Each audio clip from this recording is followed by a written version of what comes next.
Live tayo ngayon. Live and alive na naman tayo dito sa ating makeshift studio ng Team Pinas. No? At again, wini-welcome na naman natin ang ating mga taga-subaybay kung saan man kayo nandun. Magandang umaga, magandang hapon, magandang gabi sa inyong lahat. Alam kong marami sa inyo ang nanonood, hindi lang dito sa Pilipinas, maski sa abroad, no? Marami ako natatanggap ng mga messages, ano? Ano daw ang makeup ni Dean Ed at saka ni Dean Gary. Wala yan, natural lang yan, mga kababayan, ano? So talagang ano sila, ano, photogenic, no? But ngayon, ang mahalagang pag-uusapan natin ay tungkol sa year-end prediction, no? Ano ba ang aasahan ninyo sa susunod na taon, no? Ng mga issues na lilipad. Of course, nandyan yung pagpapatuloy ng investigasyon sa flood control. Nandyan din yung naaambang impeachment ni Vice President Sara Duterte. And of course, ang inaabangan ng marami sa inyo, alam ko, inaabangan ninyo, mahuhuli ba si Senator Bato? O sa maglalaho siyang parang bato? Okay? Alright. No? So, balik ko kayo sa ating mga... Pagkala ka muna ulit. Ako nga pala. Ako nga pala, Dr. Sherwin Ona. At nandito yung dalawang kagalang-galang at respetableng mga dekano natin. Sige, again, magandang umaga, hapon, gabi, madaling araw.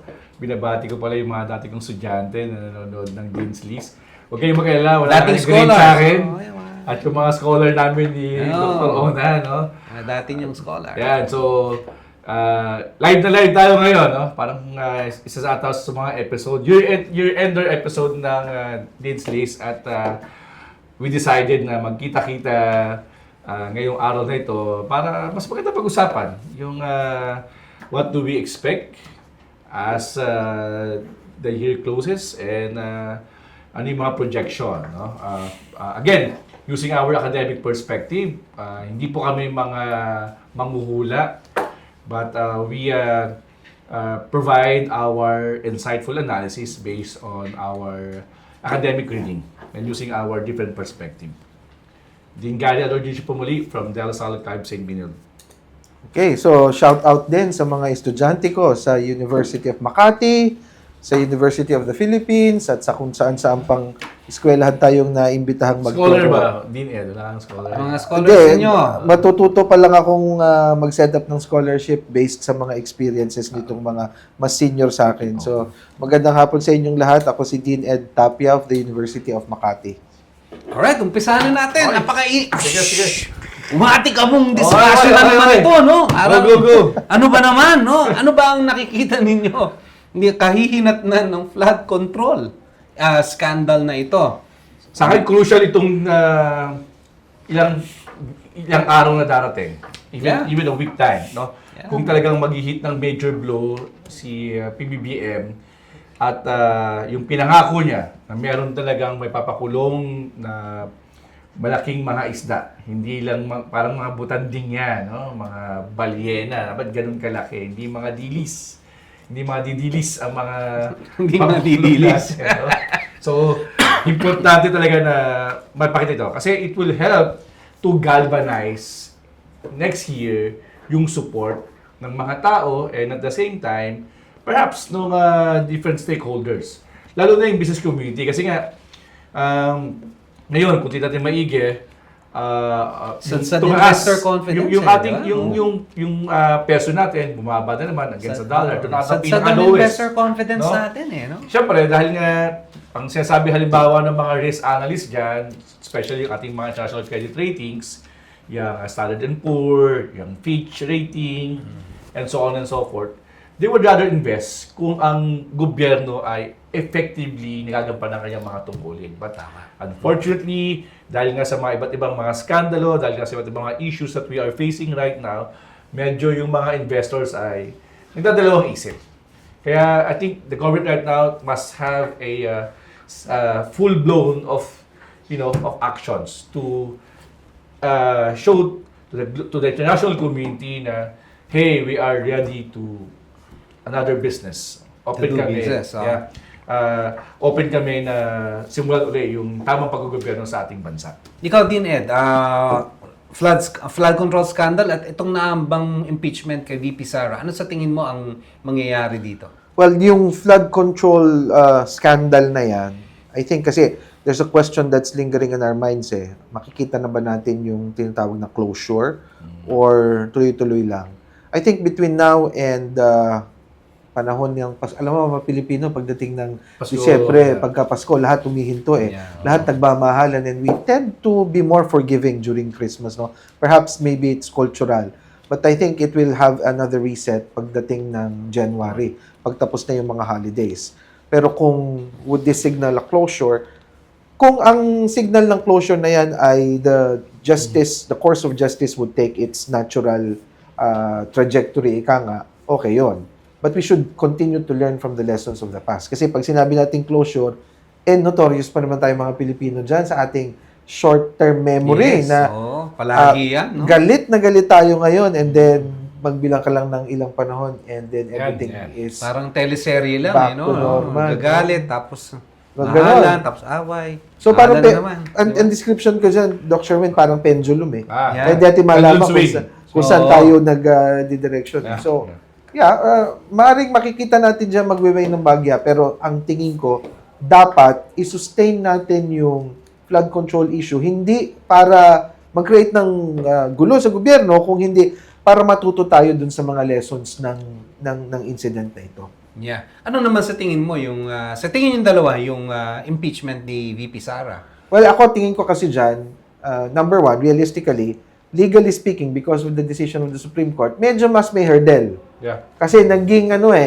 naging akin to a criminal prosecution. Tsaka hindi pa na-decisionan yung appeal, ha? Correct. Oh, yeah. Isa pa yun. So, Isa pa yun. Yeah, but Dapat nating correct. balansehin. That is correct. Pero tingnan natin yung decision ng Supreme Court, medyo akin to a Yeah. criminal prosecution yung impeachment process. ang dami mga dinagdag na mga Ang dami mga requirements. requisitos. Pinahirap yung requirements. Requisitos. But I think, realistically, huwag nating isang tabi that it's going to happen. Tingin ko, there would certainly be groups who would make another attempt to impeach the Vice President dahil it's the very same decision of the Supreme Court which also set the deadline kung kailan ulit pwedeng gawin ito. This is sometime in February, I think. February 6. So, buhay na buhay yan. Although it becomes even more challenging. And tingin ko, calibrated din yung magiging approach ng mga magfa-file ng impeachment. It's not only impeachment and then you'll see it through conviction. Of course, that is the main hope, ika nga. Pero sa tingin ko, it would be important still for some segments of the society, yung talagang mga gusto mag-file ng impeachment, na maihain lang, mapag-usapan lang. And that would be some form of a victory for them already. Ano naman yung masasabi nyo tungkol dun sa mga ibang mga tao na nagsasabi na ililihis lang ng administrasyon ang usapin ng flood control at ipupush yung impeachment ng Vice President? Sa tingin nyo, may katotohanan nito? O kaya ba ng Pilipino yung sabay-sabay na nangyayari itong mga to? Sabi ko nga yung impeachment ay is also an educational process, no? Kumbaga isang module dapat yan sa ating mga mamayan dahil yan ay nakalagay sa ating constitution at importante ay ginagamit ito sa tamang proseso. Now, alam naman natin na marami tayong mga problema kinakaharap. Pero tandaan natin, hindi mo na pwedeng sabihin na, teka, itong flood control lang muna harapin natin. Huwag ating harapin, for example, yung ating low economic performance. Huwag ating harapin ang issue ng public safety. Huwag ating harapin ang issue ng impeachment. So, I think, mararapat lamang na ang ating pamahalaan ay handang harapin ang lahat ng mga problemang lahat ng problemang nandyan, no? At walang dapat walang sinasabi na dapat na nanlilihis, no? I think we have to put the same amount of energy, the same amount of understanding of how these things unfold, no? in the future. Correct. And I think, if I may just add, tingin ko, there are elements or there are certain groups who are beyond the reach of the administration pagdating sa impeachment. It's not as though the administration is the one calling the shots, ika nga, pagdating sa impeachment.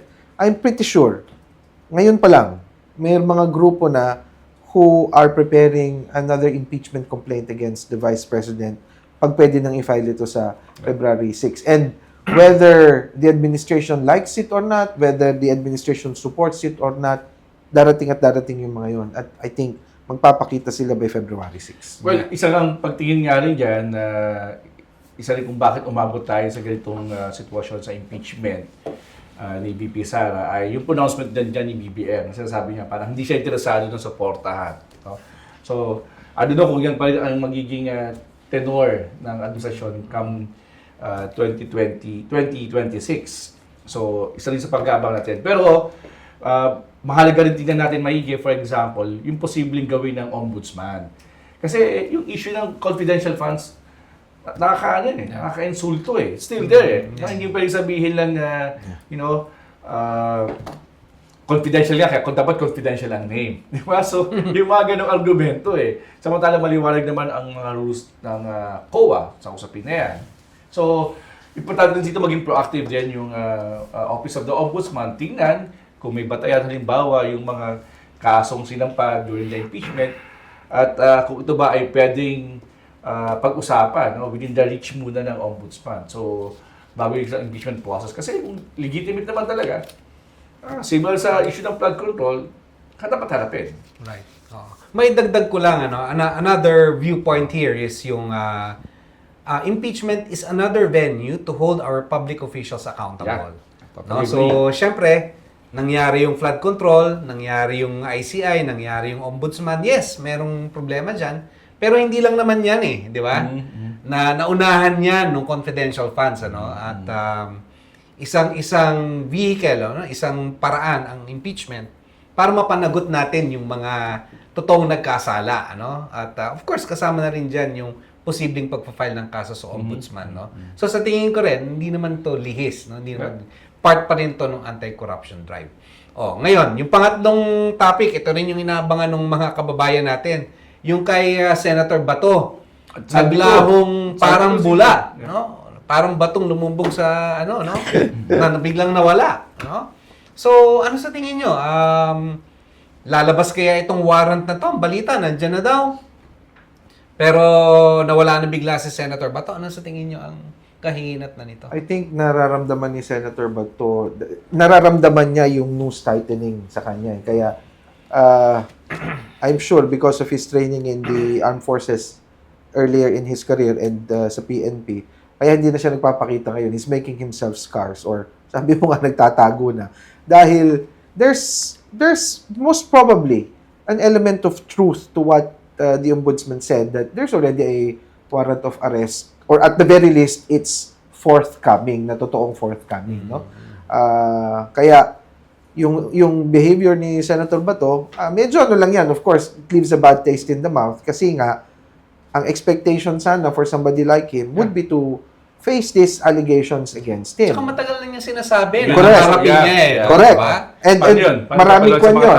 Kumbaga, yung magpapakalalaki ako, di ba? Harapin ko yan. Sisingilin siya ng mga taong bayan dun sa mga statements. Sabi niya, bring it on. ICC, dito lang ako, bring it on. Mabigat pa naman sa mga kababayan natin yan, yung tinatawag na nakalalaki. Di ba? Oo, correct. Correct. Oo, sinabi mong ganyan, pero hindi mo tinupad, di ba? Oo, and in fact, yung mga joke niya kay Senator Lacson, medyo medyo telling na tatalunin ko pa yung pagtatago mo dati. So, di natin alam kung ano magiging direction ng political career niya dahil hindi naman pwedeng forever ka magtatago. At some point, you have to surface or mafo-forfeit mo, I tingin ko, yung seat niya sa Senado. Kaya yun nga, kasi ang pupigin ng mga tao dyan, yung mga ordinaryong manggagawa, pag umabsent or na-late, kinakaltasan o binabawasan ng kanilang a person's work. Kika nga. Pero ito, ilang araw na, mag-iisang buwan na ata sa December 17, not mistaken, kasi November 17, Tapos, nawala siya dun sa panahon na yung budget deliberation. And he has a task as vice chair ng, for example, ng finance, ng Committee on Defense. Kailangan mo ipagtanggol yun Kasi yun ay responsibilidad na kinuha mo. Hindi yun binigay sa'yo, hiningi mo yun as part ng minority bloc or as being a senator. So, pinabayaan mo lahat yun. Dahil allegedly, sabi mo nga, iuhulihin ka na at nag-file ka prematurely sa Supreme Court kahit hindi pa nakikita. Baski hindi pa lumalabas yung sa warrant of arrest. So, yun yung may mali Mali talaga yung ginagawa na hindi magandang tularan ng mga kapwa Pilipino at very unfair sa ating lahat.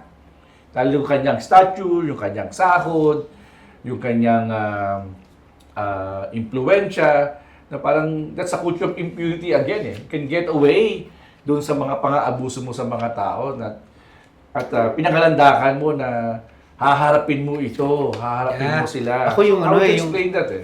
yung importante ng salita ng isang tao eh, especially kung ikaw ay isang government official, hindi ba? Isang elected official, ano, na sinabi mo na haharapin mo kung darating at kung sakasakali, sasamahan mo ang Tatay Digong dyan sa... Ayun, nangako siya na paginipan niya na magkasama Oo, sila. magsasama sila. So, ano? ito na sana Oo. yung pagkakataon Ito para na sana. yung panaginip ay maging Oo. totoo. So, yun nga eh. Yun, mabigat kasi sa atin dapat yung salita ng isang tao. Yung palabra de honor na tinatawag. Ano? And pagka ganyan yung mga government officials natin na hindi mo pagkakatiwalaan, sabi nga ni Dean Ed, it leaves a bad taste in the mouth. No? Masama yung dating, no? Hindi lamang sa mga politiko, pati na rin sa mga buong sambayanan. Kasi nga hindi mo na pinagkakatiwalaan yung ating mga politiko. O mga kababayan, dyan na naman nagtatapos yung isang magandang episode na naman natin tungkol sa forecast. No? Ano ang pwedeng asahan ng ating mga kababayan sa 2026? Matutuloy ba ang impeachment? Makikita ba natin si Senator Bato? Tatago. Shh. At ano bang aasahan natin dito sa flood control scandal, no? May makukulong nga ba? Marami nga bang ma-implicate? At abangan ng susunod na kabanata, exciting ang 2026.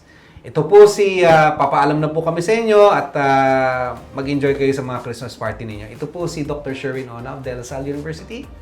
At lagi nating sinasabi dito sa The Dean's List, the conversation continues and the quest for good governance is never ending. Ako si Dean Ederson Tapia of the University of Makati. So, ito ang The Dean's List! Hindi ka nagpaalam. Okay na.